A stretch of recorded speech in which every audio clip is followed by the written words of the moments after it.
Hello friend, स्वागत है उसका विकी ट्यूजन में।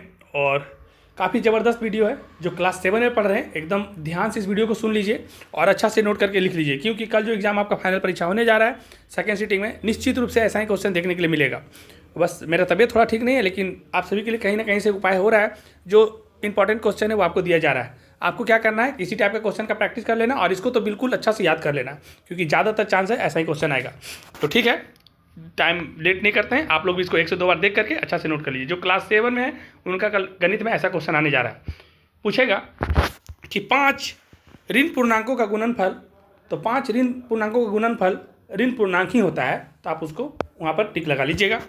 त्रिभुज ABC और त्रिभुज DEF सार्वसम हो और यदि एंगल ABC बराबर 60 डिग्री हो तो एंगल DEF का मान, तो इसको निकाल के देखिएगा 60 डिग्री होता है। दो परिमेय संख्याओं के बीच असीमित संख्याएं होती है, दो को परिमेय संख्या के बीच में असीमित संख्याएं होती है। एक वृत्ताकार क्षेत्र के चारों ओर की दूरी को इसकी परिधि कहते हैं। वृत्त का जो क्षेत्र है उसका चारों ओर जो होता है उसको हम लोग परिधि कहते हैं। तो चारों ओर की जो दूरी होता है उसको परिधि कहते हैं वृत्त का। घन में किनारों की संख्या, तो घन में किनारों की संख्या 12 होता है और माध्य प्रत्येक प्रेक्षण से छोटा होता है, नहीं माध्य प्रत्येक प्रेक्षण से बड़ा होता है, तो ये गलत कर दीजिएगा। उसके बाद तिर्यक रेखा से कटने वाली दो रेखाएं समांतर होगी यदि एक ही ओर अंतःकोणों का योगफल 180 डिग्री हो, बिल्कुल सही, इसको सही करेंगे। दो त्रिभुजों के सामसम होने की एक संकल्पना साइड एंगल साइड होता है, एकदम सही है। समीकरण के दोनों पक्षों को परस्पर बदलने पर समीकरण का मान नहीं बदलता है, हाँ बिल्कुल नहीं बदलता है, सही हो जाएगा। घड़ी में घूर्णन समिति होती है, तो यह सही कर दीजिएगा। और आ को बाद से मिलान करने के लिए आएगा, तो देखिए यहाँ पर आपको क्या दिया हुआ 3/5 क्या है, भिन्न के रूप में लिखा हुआ है। देखिए एक भिन्न संख्या है, एक शतांश, तो शतांश 0.01, इसको इसमें मिला दीजिएगा। और इस तरह से त्रिभुज जो बना, इस तरह से जो कोण बना करके दिखा रहा है ये आसन कोण है, तो इसमें आसन कोण में मिला दीजिएगा। और आधार एक ऊंचाई दिखा रहा है, तो समांतर चतुर्भुज का ये क्षेत्रफल में मिला देंगे। और 2/5 और भागा देना 2/3 में, तो जब भागा देंगे तो बच जाएगा 2/2 यानी कि 4, तो 4 में मिला देंगे। हमको लग रहा है आसानी से आप लोग कर लेंगे। अब यहाँ से थोड़ा सा समझ लीजिए, क्योंकि मेरे पास टाइम है कम, ज़्यादा समझाएंगे नहीं, लेकिन बस आपको ऐसा ही बना करके चले जाना प्रैक्टिस करके। बोल रहा है कि लघुत्तरी प्रश्न में ऐसा दे दिया कि 5x - 1 3y - 8 को सरल करना है। देखिए तो 5x को यहाँ बाहर निकालेंगे तो यहाँ पर बच जाएगा 3y - 8 और -x इधर आएगा, तो यहाँ पर 3y और -8 बच जाएगा। अब इसको बनाएंगे तो 5x को 3y से गुना करेंगे तो 15xy हो जाएगा, और माइनस है तो माइनस हो जाएगा। फिर 5 को 8 से गुना करेंगे तो यहाँ 40x हो जाएगा। उसके बाद 1 को 3y से गुना करेंगे तो उतने हो जाएगा, और माइनस माइनस यहाँ +8 हो जाएगा। ठीक है, ये स्टेप आप समझ गए। इसके बाद आगे बढ़ते हैं।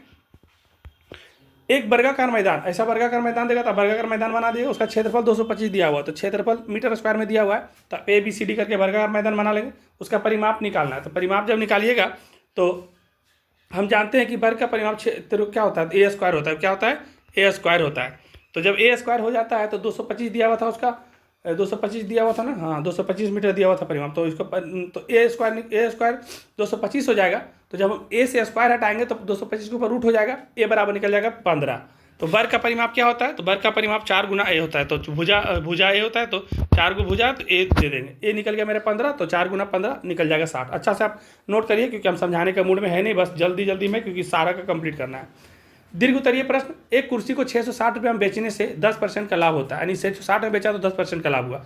यदि इसे 570 में बेचा जाए तो कितने प्रतिशत का लाभ या हानि होगा। देखिए हम लोग डायरेक्ट एक्स मान के भी बना सकते थे, लेकिन आपके लिए आसान कर दिए कि मान लीजिए कि कुर्सी का दाम 600 रुपये, आप अन्य वैसे मान लीजिए एक्स मान के भी बनाएंगे तो आ जाएगा, लेकिन आप 600 ही मान लीजिए, क्योंकि सीधा दिया हुआ 60 रुपये, 660 रुपये में बेचने पर 10% का लाभ हुआ, यानी 600 का था ना, तब 10% लाभ हुआ। तो डायरेक्ट लिख दिया, माना कुर्सी का दाम 600 रुपया था, 10% लाभ हुआ, यानी 10% 60 निकल गया, तो सही है। विक्रय मूल्य बराबर 660 आ गया, तो सही हो गया।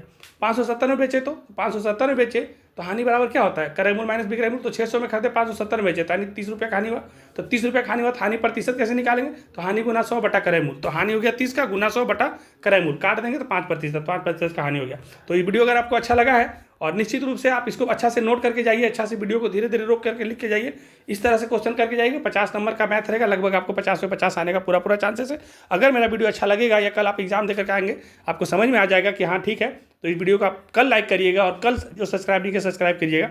और बाकी हम 5 का अपलोड कर दिए, 8 का अपलोड कर दिए, ये 7 का हो गया। अब इसके बाद बच गया है आपका 6 और उसके बाद 3 और 4 ये सभी का वीडियो आ रहा है। जो भी आपके भाई बहन हैं उनको बोल दीजिए रात 9 साढ़े 9 बजे तक खाना खाने के बाद हम अपलोड कर देंगे। तो ठीक है, धन्यवाद और अच्छा से एग्जाम का तैयारी में लगे रहिए। अगला एग्जाम का भी तैयारी इसी पे होगा। तो बिग के A to Z के साथ बने रहें।